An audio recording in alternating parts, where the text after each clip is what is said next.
Since the elites in the entertainment industry are completely creatively bankrupt, they have to resort to stealing other people's ideas. And it's become common practice in Hollywood over the last several years to take stories, to take characters, to take IPs that people care about, and inherently change them for the purpose of identity politics. Then they point the finger at that fan base that they just screwed over and they say, if you don't like this, you're just a bigot. Well, now they have to take it a step further. They have to use that fan base and they have to trash them and mock them and make fun of them, even for the marketing in their garbage products. But spoiler alert, just like we've seen time and time again, it doesn't end very well for these woke projects. And Mindy Kaling's reaction and response to the criticism for her Velma series are a perfect example of that.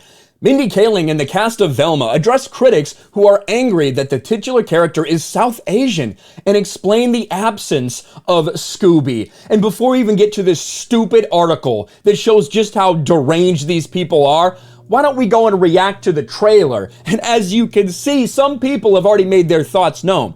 114,000 downvotes to only 19,000 upvotes. Significant backlash for this garbage. And is it any wonder why?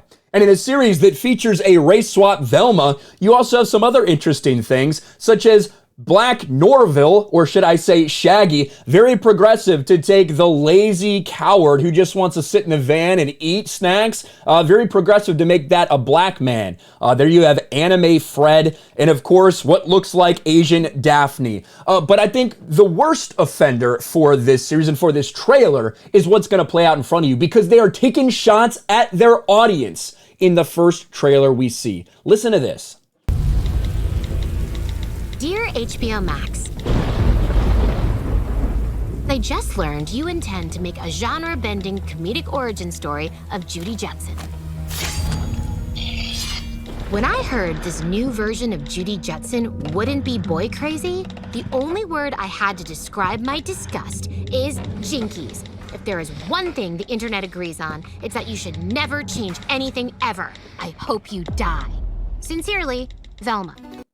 So that entire intro by Mindy Kaling as the voice of Velma is taking a shot at the fan base. It's almost like they know that by doing something like this, people will be mad, and they don't care. In fact, they will mock them in the trailer and then act surprised when there's backlash to something. But let's let it continue.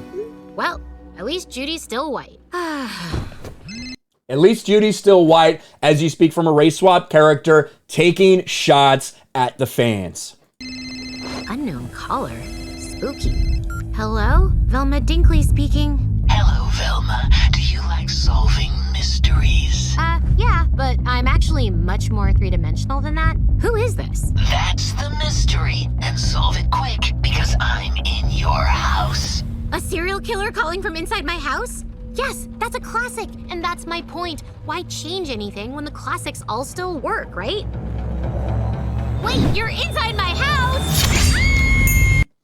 There's your trailer for race-swapped dumpy Velma. Can't wait. And as you can see, we looked at the ratio. Look at these comments. Not sure who said Velma was an unsung or underappreciated, but damn, they couldn't be more wrong. Everyone knows Velma was absolutely vital portion of Mystery Inc. Whoever wrote that summary never watched the show. And now, one thing that's become commonplace in comment sections, because as we know, they delete all criticism, you have to go completely hyperbolic and mock the show. When Velma yelled, "Open the gate," and the penguins came out to huck snowballs at her, it sent chills down my spine. Shout out to the Mario Bros trailer. I love the part where she stood up and yelled at the top of her lungs, "I am Spartacus," only for Shaggy to intercept with, "No, I am Spartacus." But it turned out that Scrabby the cat was actually Spartacus. Real tear-jerking.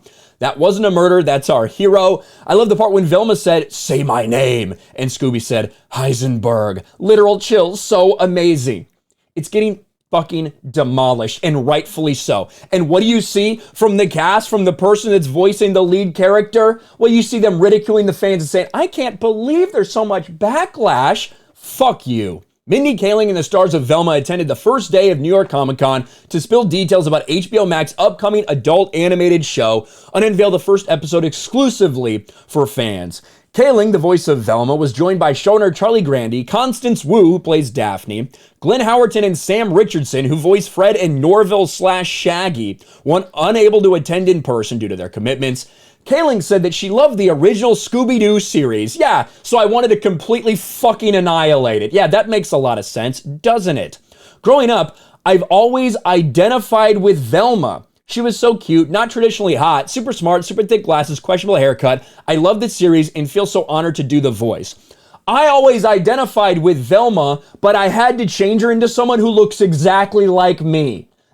We continue to hear this bullshit spewed time after time. I really identified with this character, but I couldn't totally identify with them until they looked exactly like me and spoke exactly like me. When moderator Damien Holbrook asked Kaling if she was prepared for the negative reaction and criticism of Velma being South Asian, she said she's always constantly surprised by reactions to everything on social media. I think of the characters and this is so iconic, but in no way is this gang defined by their whiteness, except for Fred. So I was surprised, and I think most Indian American girls, when they see this skeptical, hardworking, kind of underappreciated character, can identify with her. Then why would you need to race swap her? That's the question, isn't it? But to pretend like you didn't think, I'm surprised by the reaction. Bullshit. You knew what the reaction would be. You made fun of fans in your trailer. In your debut trailer, you bashed fans, you made fun of fans. This is the game plan in Hollywood right now. We're seeing it in She-Hulk, we're seeing it in different aspects in the entertainment industry as well. Attack the fans and then act surprised when they despise what you're doing. It is getting rightfully destroyed right now, and I imagine it's only going to get worse as people learn more about this abomination. Let me know your thoughts in the comments below. Smash a like button, subscribe to the channel, ring the bell for notifications, share this video out there, and I'll talk to you later. Thanks for watching, everyone. And a huge shout out to my patrons. I appreciate you guys so much. Want to follow me on Twitter or Instagram? Check out the description below. You'll find links to my PO box and my Patreon as well. And I'll talk to you guys later.